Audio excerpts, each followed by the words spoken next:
Bienvenidos a Venezuela, Crisis y Esperanza. Yo soy Herwin Riera.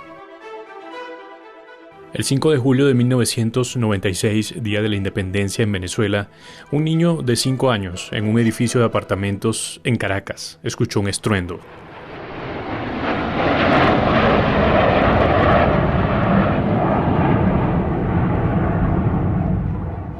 Y salí corriendo y me asomé a la ventana y lo primero que vi fue 5 aviones en formación militar surcar los cielos. Su papá era fanático de la tecnología militar y le contó que eran aviones caza F-16 estadounidenses. Al poco rato fueron juntos al desfile en la avenida Los Próceres. Y vi aquella cantidad de tanques, aquella cantidad de hombres uniformados con boinas negras, con las caras marcadas, Cantando consignas de guerra, libertarias, patriotas. Al combate, valientes marinos, nada importa morir en la mar. El nombre de este niño es Yomar Flores y creció con una fascinación por todo lo militar. Yomar sentía una especial admiración por las Fuerzas Armadas y cuando salió del colegio no dudó un instante en aplicar para ingresar a las mismas. simplemente me lo propuse ingresar a una institución tan fuerte, tan exigente. Era su sueño y lo logró. Entró a las Fuerzas Armadas y se graduó como sargento segundo en 2013 junto a casi 700 hombres. Yomar no se imaginó que unos años después estaría grabando este video como un soldado desertor. Así que como celoso guardián de la ley, ratifico mi rechazo en contra del señor Nicolás Maduro Moros, que no respeta la Constitución, sino que contraria los valores, principios y garantías democráticos constitucionales. Hoy entraremos a las filas militares en Venezuela. Conoceremos qué es lo que motiva a los soldados a desertar, así como ir en contra de su propio pueblo. ¿Qué llevó a Yomar a dejar las filas de las Fuerzas Armadas? Aquí la historia. Ingresar a las Fuerzas Armadas no es fácil. Me levanté a las 4 de la mañana, muy temprano. Las pruebas físicas teníamos que estar a las 6 de la mañana. Imagínate mi emoción, mi alegría, mi motivación. Se sentía nervioso, no sabía qué tan fuerte podían ser las pruebas. Pasaron las horas y comenzaron. Le hicieron una psicológica y luego una visual. Nos metieron a un cuarto encerrado 12 hombres, 12 muchachos. Llegó una teniente, recuerdo, una alférez de navío. Era psicóloga, muy bonita, con un uniforme como de enfermería. Tenía una lista en sus manos. Les pidió que se levantaran frente a sus camillas y también les pidió que se quitaran la ropa. Y empezó a tocarnos a ver si teníamos hernia. Había un muchacho de contextura gruesa o era gordo. Y él se había preparado muchos meses antes para perder muchos kilos, rebajar mucho. Pero su piel estaba flácida debido a la pérdida de grasa corporal. La alférez le dijo, tú no, fuera. El muchacho, entre lágrimas, le tocó vestirse y salir de esa habitación. El resto de los muchachos pasaron y presentaron otras cuantas pruebas hasta llegar a la física, que era la más complicada. Luego vinieron pruebas actitudinales, de academia. Logró terminar entonces las pruebas y se marchó. Un día estando en casa de su abuelo paterno, en Caracas, revisaron la lista de los que habían quedado y ahí aparecía mi nombre. Y eso me causó una gran emoción, como que wow, sí pude lograr mi meta. Y ahora sí, ahora viene lo más difícil y me preparé. Para ese momento del año 2012 había una cierta desconfianza hacia las Fuerzas Armadas de parte de la sociedad venezolana por su involucramiento con el movimiento revolucionario o socialismo del siglo XXI de Hugo Chávez. Chávez fue algo así como la persona que se atrevió a enfrentar a los políticos y a la corrupción del momento. Les cuento. Fue encarcelado por un golpe de Estado fallido que dieron a Carlos Andrés Pérez en 1992. Pero incluso dentro de la cárcel su nombre creció, así como sus ideales. 2 años después fue liberado y comenzó su carrera política. En 1998 fue candidato y ganó la presidencia con una mayoría notable. Uno de los primeros cambios que hizo fue otorgarle el derecho al voto a los militares, algo que estaba prohibido en la Constitución venezolana, pero que con una reforma lo logró. Y entonces la Fuerza Armada de Venezuela cambió por completo. Los militares podían tener preferencias partidistas. Fue la persona que, sabiendo cómo se manejaba la institución o el sistema militar, permitió a través de ciertas reformas ingresar a la política. En ese momento fue visto algo como muy positivo, muy incluyente, pero a raíz o a través de los años fue causando un gran problema para la institución. Desde los inicios de Chávez al 2012, justo cuando Yomar entraba a la escuela de la Marina, ya había consolidado su ideología dentro de las Fuerzas Armadas. Así que ese era el contexto que acompañaba a Yomar cuando estaba a punto de iniciar su carrera. Pero a él no le importaba, él estaba cumpliendo su sueño. Cuando entró a la escuela había un ambiente que de alguna forma giraba en torno al presidente. O sea, había como un orden, una dirección que implicaba la figura de Hugo Chávez. Sus compañeros tenían cierta admiración por el presidente y porque había surgido de la Fuerza Armada a la que ellos también servían. Era algo muy admirador para ellos, muy motivador, el que un militar haya alcanzado a ser presidente de la República y de haber logrado muchas cosas. Y la admiración podía deberse a dos factores. El primero fue que para Chávez la Armada venezolana era un pilar fundamental para sus políticas. No querían que hicieran lo mismo que él hizo en 1992, aquel golpe que lo llevó a la cárcel, pero que luego lo convirtió en el líder que llevó a Venezuela a la desgracia. Los beneficios para los soldados eran desde carros o casas hasta cargos políticos. Lo segundo era emocional. Chávez inspiraba al contar lo que vivió siendo un soldado que se rebeló ante las élites que gobernaban a Venezuela. Eran las historias de un héroe que había salvado a la patria. Y para Yomar, bueno, él sí tenía una admiración, pero un poco diferente. Como de un padre cuando te dice, vamos a hacer esto con carácter, con liderazgo. Esas cosas sí las llegué a admirar, pero nunca con fanatismo. Y alejándome, claro, de la política. Solo te estoy hablando de lo militar. Entre sus rutinas debían saludar a los superiores con un lema que trajo Hugo Chávez. Un lema que evocaba lo que había alcanzado desde su rebelión en el año 1992.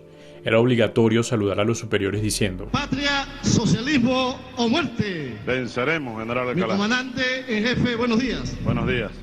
Le informo que asisten al desfile militar.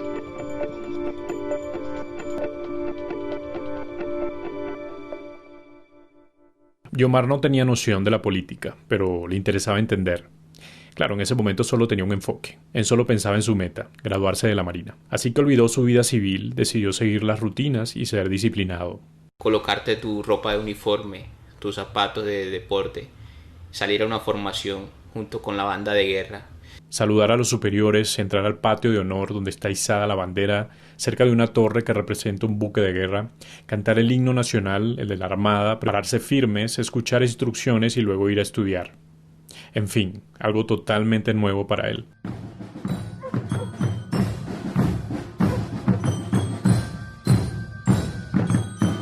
Y el tiempo pasaba, él seguía cumpliendo la rutina, entendiendo mucho más lo que sucedía dentro de la institución, observando el comportamiento de sus superiores, hasta llegó a tener una amistad muy cercana con un oficial, alto rango que le ayudó mucho en su formación.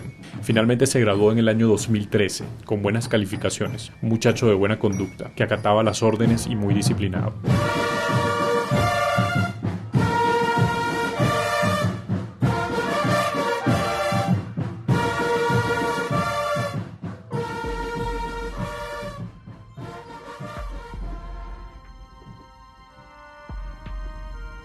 Pero justo en esa época, en esa etapa de su vida, su pasión comenzaba a dividirse.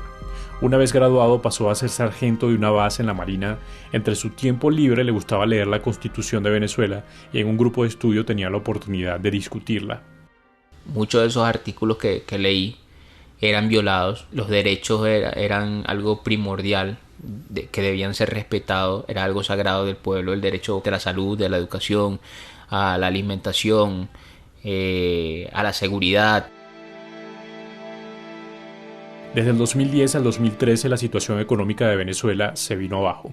Los precios del crudo petrolero habían bajado, la única fuente de ingreso capaz de sostener al país. La política de expropiación de empresas privadas que anteriormente Chávez había hecho acabaron con el aparato productivo del país. La escasez de productos se hizo presente en los anaqueles y como consecuencia el hambre en la población. Eso daba vueltas allí en la cabeza de Yomar, hasta que esa hambre llegó a la base militar donde Yomar servía. Los muy descarados mantenían las apariencias. Cuenta que un día el comandante general hizo una visita a la base donde él estaba sirviendo para revisar que todo esté en orden, algo que hacían regularmente. Y ese día sí, ese día nos servían platos de comida con pollo, con buenos alimentos. Pero cuando ya ese oficial se iba, al día siguiente seguíamos comiendo mal. Sucedió muchas veces. Pero lo que no imaginaba es que las cosas se pondrían peor. Recuerdo que estando en una base frontera con Trinidad y Tobago comíamos pescado porque no llegaban los insumos, no llegaba la logística y si llegaba estaba podrida la comida. Ellos mismos pescaban para poder alimentarse. Otro día Yomar dice que se sintió muy humillado al tener que pedirle alimentos a unos contrabandistas para poder comer. Y no solo eso, sino ver a mis tropas trotar con zapatos rotos por el simple hecho de no tener una logística que nos permitiera pues cumplir nuestras actividades diarias.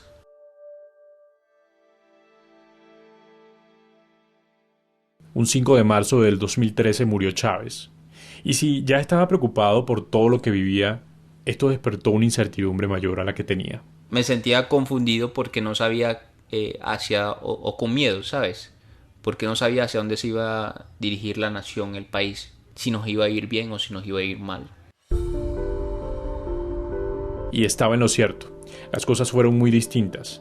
Yomar cuenta que había un silencio entre sus compañeros, comandantes llorando por la muerte de Chávez, un ambiente tenso en toda la Fuerza Armada.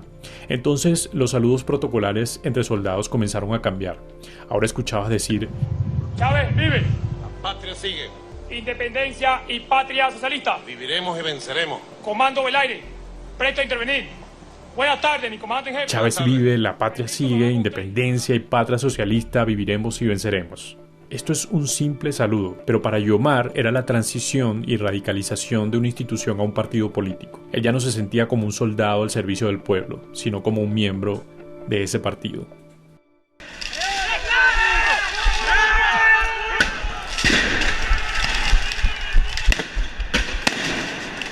Luego de la muerte de Hugo Chávez, Nicolás Maduro asumió el poder en enero del 2014 y solo un mes después los estudiantes comenzaron a salir a las calles reclamando alimentos, medicinas y seguridad. Una situación tensa se vive a esta hora en Venezuela. Algunos hechos violentos han manchado las calles de nuestro país. Las protestas se extendieron por todo el territorio nacional. La Guardia y la policía comenzaron a reprimir las manifestaciones y en algunos estados comenzaban a dar las noticias de estudiantes heridos y otros muertos. El gobierno de Venezuela confirmó que ya son 28 los muertos por las protestas en contra del presidente Nicolás Maduro. La fiscal general de ese país, Luisa Ortega, reveló que también hay al menos 365 heridos. Esto fue lo último que Yomar soportó: el maltrato a los estudiantes por parte de sus colegas. Los militares veían a los estudiantes como criminales porque por el simple hecho de protestar, de exigir sus derechos a una buena educación, sus derechos a la vida, sus derechos a vivir en un país tranquilo, no violento, en donde tú pudieras salir a la calle y no tuvieras el miedo a que te pasara algo. Y desde la presidencia hacían cadenas de radio y televisión informando que todo estaba orquestado por fuerzas externas. Aquí Nicolás Maduro en una cadena: Las bandas criminales de narcotraficantes y paramilitares colombianos están directamente involucradas, dirigiendo, planificando, ejecutando la guarimba. Guarimbas eran los obstáculos que los estudiantes colocaban en las principales avenidas y calles. Podía ser cualquier cosa: pedazos de troncos, sacos de arena. También creaban escudos, buscaban piedras y hasta durmieron en las calles en una protesta que no tendría retorno. Hicieron campamentos en las calles y ayudaban a los que enfrentaban a la Guardia Nacional.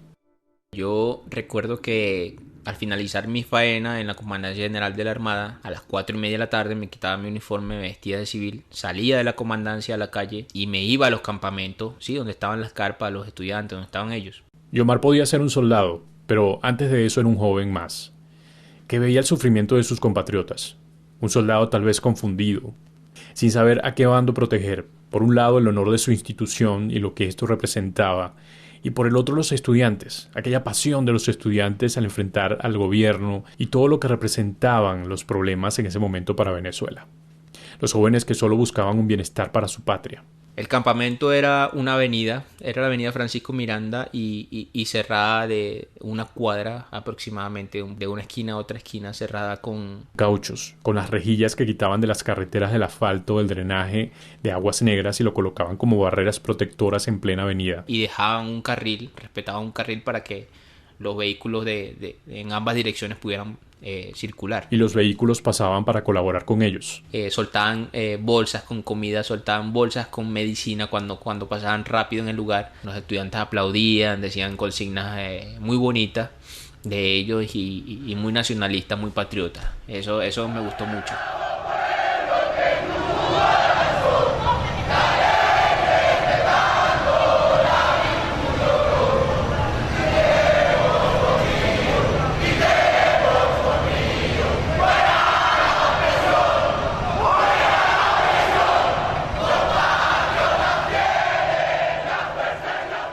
Y Omar al fin parecía que había encontrado una lucha. Se identificaba con la causa que era luchar por los derechos del ciudadano común, derecho a comer, a los servicios públicos, a la seguridad, a la vida.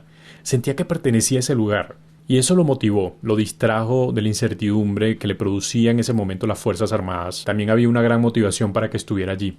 Su papá se levantaba de vez en cuando para dar instrucciones a los estudiantes. Sí, su papá apoyó en muchos momentos las manifestaciones por lo cerca que estaba su casa del lugar del campamento. Un hombre con grandes valores patriotas. Para él fue un orgullo estar entre aquellos que levantaban la voz por los derechos del ciudadano.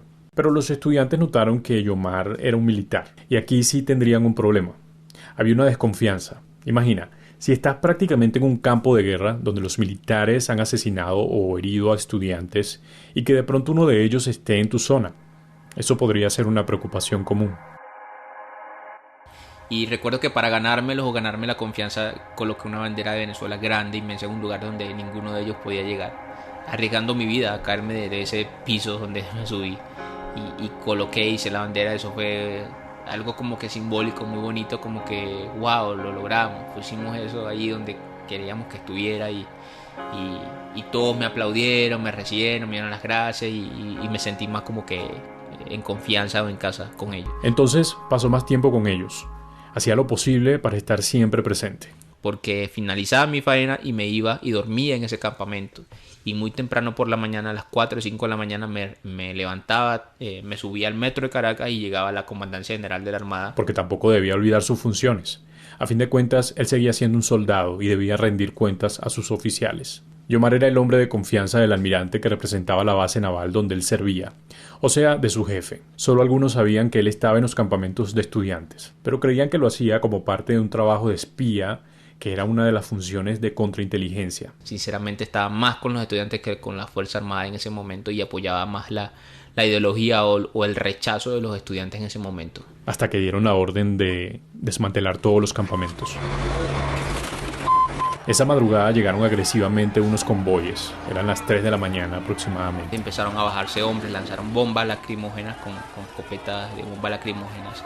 Y atrás de ellos venía una inmensa, como es, una gran maquinaria pesada con una gran pala en el frente. Y comenzaron a arrastrar todo lo que conseguían a su paso. Para donde estaban las medicinas, las ropas, libros, sin primero asegurarse de que aún no había nadie dentro de cada una de ellas, de esas carpas. Y luego las subieron a un camión de basura.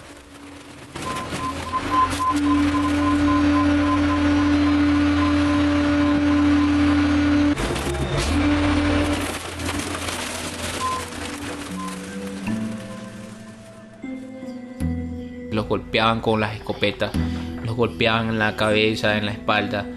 Había mujeres incluso, estudiantes que eran golpeadas por hombres de la Guardia Nacional, por soldados de la Guardia Nacional. Habían unos 5 autobuses, los esposaron y los montaron a todos allí. Yomar llegó tarde ese día al campamento, por eso no pudieron detenerlo. Su padre es quien le cuenta todo lo ocurrido, además de toda la evidencia que recogía la prensa en ese momento. Y bueno, la versión oficial es que son más de 200 los estudiantes detenidos, pero versiones extraoficiales hablan de hasta 600 estudiantes detenidos. José Gregorio es dirigente, estudiante, estaba en uno de los campamentos. José Gregorio, cuéntanos qué ocurrió. Fue un ataque cobarde. Más del 70% de las personas que integran a cada campamento que atacaron estaban dormidos. Fue a las 3 de la mañana el ataque. El padre de Yomar, sí, también fue detenido. Eso fue algo que me dolió mucho. Mi papá fue detenido, fue golpeado, lo subieron a un autobús.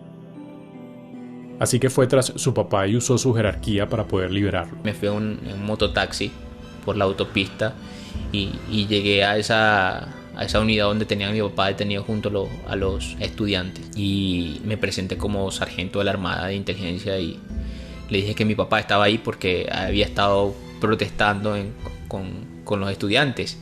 Y recuerdo que, espera aquí un momento, me dice un teniente. Y salió un coronel, miró a todas partes para ubicar a Yomar y cuando lo ve le dice: tú eres hijo de un criminal, como ellos lo veían, simplemente por manifestar o exigir su derecho. Y salió corriendo de aquel lugar, tal vez un poco asustado por lo que representaba ser un soldado con un padre dentro de las manifestaciones de esos días. Su intento por sacar a su papá no funcionó. Guantes que utilizaban para instalar, por ejemplo, las guayas estas asesinas con las que degollaron a un motorizado. Mientras tanto, el ministro Rodríguez Torres, quien dio la orden para destruir los campamentos, estaba en todas las noticias nacionales con una mesa llena de armamentos que supuestamente usaban los estudiantes. Creó una mesa en ese lugar y colocaron armas, colocaron explosivos, colocaron drogas, colocaron billetes de alta denominación de dólares, como haciendo creer a la sociedad o al pueblo de que esos jóvenes eran los que portaban eso y que allí en ese campamento se llevaban a cabo organizaciones criminales, que desde allí secuestraban, que desde allí robaban. Pero lo que Yomar había visto durante esos 3 meses fue muy distinto. Yo estando allí nunca llegué a ver armas, nunca llegué a ver eso. Entonces esos días fueron los más complejos para Yomar. Había compartido con estudiantes que no tenían miedo de hablar. Aun cuando había amenazas, soldados que habían asesinado o torturado a estudiantes, estos jóvenes avanzaban con sus luchas. Lucha por alimentos, por agua, electricidad, medicina, seguridad. Necesidades que los soldados también tenían. Por eso Yomar no conseguía estar bien después de lo que vivió cada joven aquella madrugada y hasta su mismo padre. Las manifestaciones y disturbios dejaron solo en el 2014 un saldo de 43 fallecidos, entre oficiales, opositores, funcionarios de la Guardia Nacional Bolivariana, entre otros. Más de 480 heridos y 1.850 detenidos, según informe de la Fiscalía General de la República, mientras que el Foro Penal venezolano documentó 33 casos de tortura. Cuando Yomar se acercó nuevamente a los campamentos después de la destrucción, notó que no era el único que se sentía de esa manera. Vi marca de los jóvenes en donde fueron golpeados, pisoteados con aquellas botas militares, aquellas armas. Vi como que días después familiares marcaron esos lugares con la silueta de cada uno de ellos, como representando que aún permanecían allí, como que ahí quedó su legado y que nunca iban a ser olvidados. Pero seguía preocupado por su papá. Después de varios días, buscó ayuda. Me le presenté a un general que mi papá me había presentado cuando yo era civil, tenía 17 años, mi papá me lo había presentado y fui hasta allá a hablar con ese general para que diera una orden o diera una solución a que liberaran a mi papá. Siguió usando la influencia que tenía como soldado para conseguir la libertad de su papá. Esto también es muy común en Venezuela, los contactos con la Guardia Nacional o algún órgano de seguridad del Estado. Ellos prácticamente tienen el poder de todas las instituciones y pueden mover las piezas para lograr muchas cosas en el país, las cosas más sádicas incluso. Algunos reciben dinero a cambio de favores. En este caso, Yomar conocía al general. Y gracias a ese general lograron liberar a mi papá. Su padre no se comprometió a hablar con nosotros por los problemas que actualmente tiene para comunicarse desde Venezuela. Además mostró preocupación por su seguridad. Yomar debía ir con mucho cuidado luego de todo lo que había ocurrido. Ya se había expuesto mucho tratando de sacar a su papá y temía que lo vieran como un enemigo. Cualquier soldado que se rebele puede ser considerado un traidor a la patria y tendría que pasar 30 años en la cárcel. Un día llegó llorando a su casa. Llegué a la casa y recuerdo frustrado, con rabia, con ira. Decepcionado de su carrera, de sus compañeros. Yomar sabía que en cualquier momento se iba a rebelar y eso traería un gran problema para su familia. Y lo iba a hacer por sus mismos valores. Pero es complicado porque los soldados en Venezuela no pueden simplemente pedir la baja o renunciar a su servicio. Menos en ese momento. Cualquier movimiento sospechoso sería imperdonable. Y le dije a mi esposa, porque es que habían sido tantos años de sacrificio, de pasar pruebas, de cosas difíciles, y hasta llegar a ese punto, estar entre la espada y la pared, pero donde yo tenía que tomar la decisión, porque sabía que era profesional y que mis acciones iban a tener repercusiones en un futuro. Y creo que tomé la decisión correcta. Le dije a mi esposa, tenemos que irnos de aquí de Caracas, voy a dejar a la Fuerza Armada, voy a dejar la Armada y pasar a la clandestinidad. Él y su esposa pasaron un año escondidos. Ante las reacciones que pudiera tener Yomar en un futuro, lo mejor era esconderse antes de ser encerrado o torturado, como hoy muchos de los que se han revelado están sufriendo. Ante la ausencia de Yomar, la institución sabía que sus lealtades eran distintas. Yomar sabía por información que le llegaban a sus oídos. Las cosas se fueron complicando en el lugar de su escondite, el cual no quiso revelar por medio de represalias a quienes lo recibieron. La crisis en Venezuela comenzaba a sentirse más. No tenían el sustento que necesitaban, se les agotaba la comida, debían hacer algo pronto. Así que Yomar decidió salir del país. Yo le dije a mi mamá un día anterior, le dije, mamá, nos vamos del país. Aún no sabíamos si salíamos por Brasil o por Colombia. Y mi mamá quedó muy triste, quedó llorando, devastada, desconsolada porque no sabía lo que me podía ocurrir. Asumieron el riesgo y salieron. Tomaron un bus hacia Caracas y de allí otro hacia la frontera entre Colombia. Lograron pasar y cruzar la frontera en el puente que divide a ambos países, el Simón Bolívar. Hasta que un momento yo me di la vuelta y miré las montañas de los Andes, del Táchira, y me despedí en mi país, como sabiendo como que cuándo iba a volver a pasar por allí o cuándo iba a ver a mi país. Era un momento muy difícil personalmente, pero que teníamos que hacerlo obligatoriamente. Fuimos obligados a dejar a nuestro país. Hoy son 5 años los que lleva fuera de su país y recuerda con alegría los años que vivió en la Fuerza Armada y trata de no borrar esos recuerdos, los que lo marcaron, como su papá hablando de los caza F-16 o el himno que cada mañana cantaba junto a sus compañeros. De valientes marinos, nada importa morir en la mar. Mi abuelo paterno, me decía que la vida militar me iba a formar, me iba a forjar y iba a aprender muchas cosas que como civil iba a aplicar, como es por ejemplo la disciplina de hacer las cosas, así quieras o no, por el simple hecho de que hay que hacerlas.